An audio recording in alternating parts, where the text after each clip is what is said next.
Diallo ana Sonko. Ali barkeb maam Sawru Fall barkeb damaa juum barkeb Serigne Abdou Karim Mbacké barkeb Serigne Mountakha boo ma tuddatee sama tool bi tudd Ousmane Sonko képp yam ci da nga génn sama tool. danaa la dàq saa de droit. danaa la dóor mandat dépôt.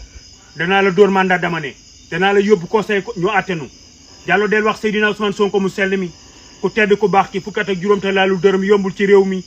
daal ni ku ko gis na nga wax kenn waxagul ba léegi te fexe nañ leneen lu ko ndil gàllankoor ana lan moo tax mënu woon a jaar foofa bis boo tuddee too turam sàll la ko dinaa la génne tool bi baa ma yóbbu la mandat dépôt baa ma yóbbu la arrêt international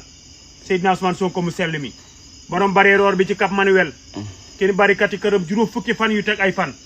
ba tey jii deful waxul te amul benn décision bu ko tee mën a doon candidat yéen juróom-ñaari saas yi ñuy wax waa conseil constitutionnel dimbali leenu ngir jëmi borom bi candidature Seydina Ousmane Sonko demande sociale la ndaw ñaa ngi lab ci géej gi ndax amatuñu yaakaar ci réew mi doomu aadama yi amatuñu benn xel mu dal ci réew mi lu neex lu bari mi ngi am ci réew mi te doomu aadama yi mën nu ca jot boo demee ba kërug la mu tëdd ñaar téeméer fanaanu fa doomu aadama yi am fay jafe-jafe kon ku fa feebar foo jëm boo demee hôpital te loo jënd ticket ñooñu ñoo soxla candidature Seydina Ousmane Sonko mu sell mi mbokki Sénégal mbokki diaspora mbokk yi nga xam ne yéenay set saa si jànge ci réew mi defal leen lépp ngeen liggéey ci réew mi defal leen lépp ba ngeen doon ci juróom-ñaari doomu aadama yi nga am ci xalifatillahi fil ardi yi ngeen bokk di décider ci réew mi di commandé ci réew mi ku ngeen ni day dem ku ngeen ni dem du dem waaye na ngeen ci bàyyi xel seen borom te candidature bi yëpp solo candidature bi Sénégal yi gën a yaakaar bi ñëpp di déglu kenn la muy sàppal Seydina Ousmane Sonko mu sell mi wagar leen ci te ngeen dimbali ci te ngeen bàyyi ci xel mbokki Sénégal mbokki diaspora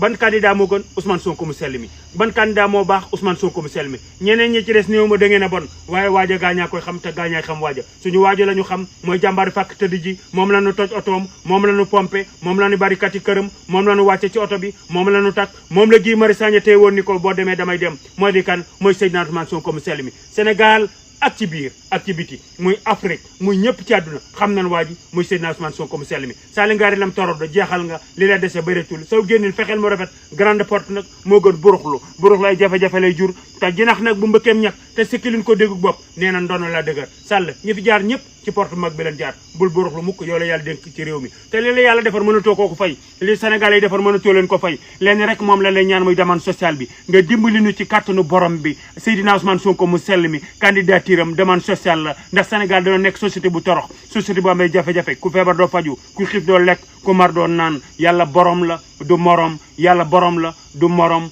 faxalu li ma yuridu mooy dogal lu ko seeb te fa muy dogale doomu aadama àggu fa ba dafa yàq sàlli ngaari rafetalan sam xel nit nga te Serigne Abdoulaye doona wax ni ku def yëfi nit ñu déglu ci nit ñi boo wàccee yoon wi ñu wax la ni wàcc nga yoon yi ku ne dem aras ka ñëw itam ñu toog xaar la ndax aras kenn dëkk fa te boo wàccee yoon ñu la wàcc nga yoon